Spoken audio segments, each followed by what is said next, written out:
koririye kumusazana kubigiye atese uzamakuru yasibitanga baraza singizwa bari hano yewe. Haleluya.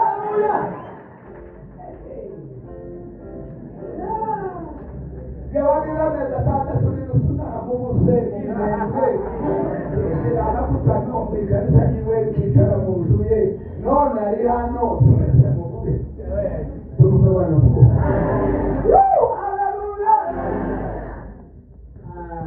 Kandi kumbi reka dutangire kuri iyo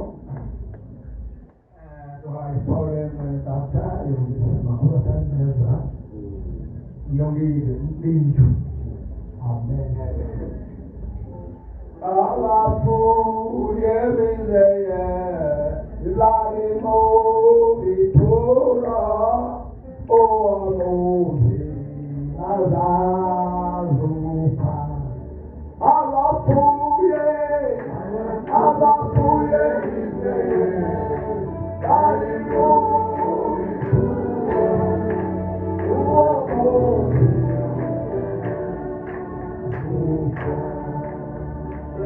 Amen.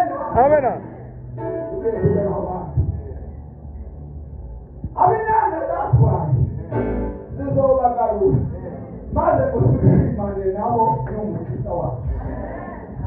Abinana zatwaye zizobagarura Krishna.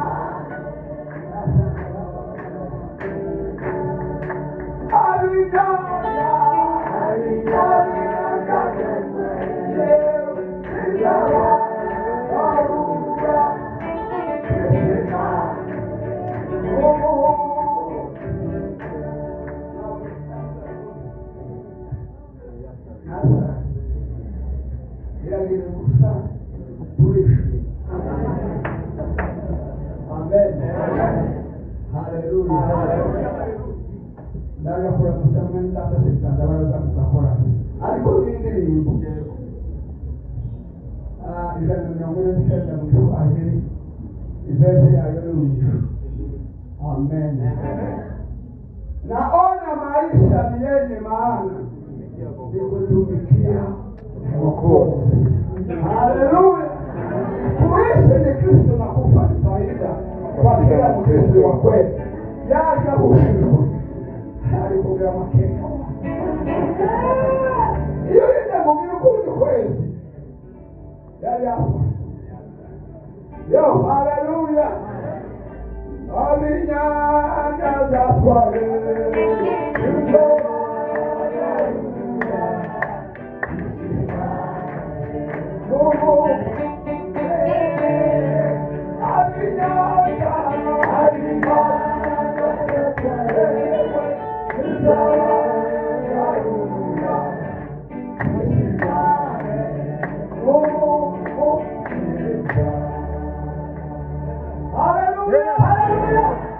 Amen.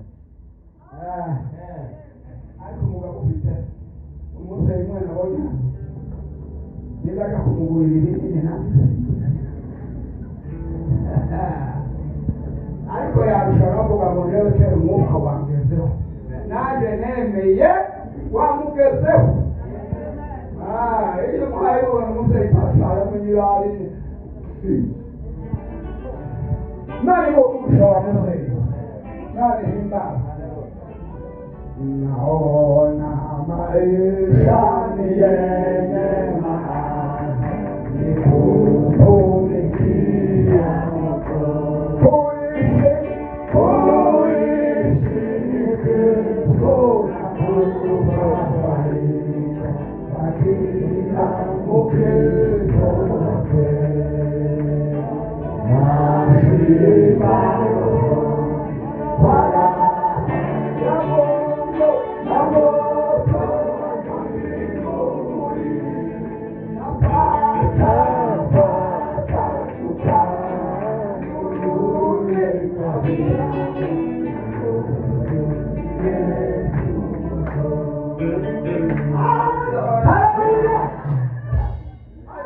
Hallelujah. mu kanisa yose uwayo uja kubizira ubwana ngo burazinye abantu bamwe ntibamuzi ni munini ni ikiyobe afite ubwoko bunini ni umunyamurenge sakubisa ariko nyine barashita igikorwa yagiteze naho wewe turukorwa haleluya haleluya amen amen nasara ina kakwa kabla mwene danta kwa kabisa yuari mfano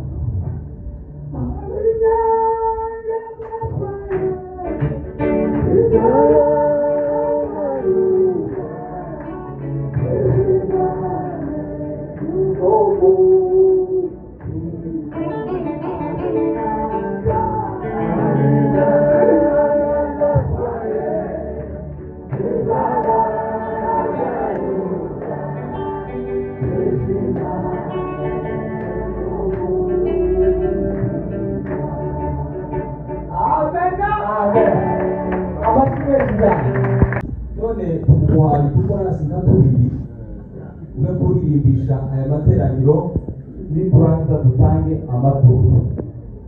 Telefone ni ya yindi y'amahirwe ku bantu batayizi, kanda akanyenyeri gira ngubiri akanyenyeri 180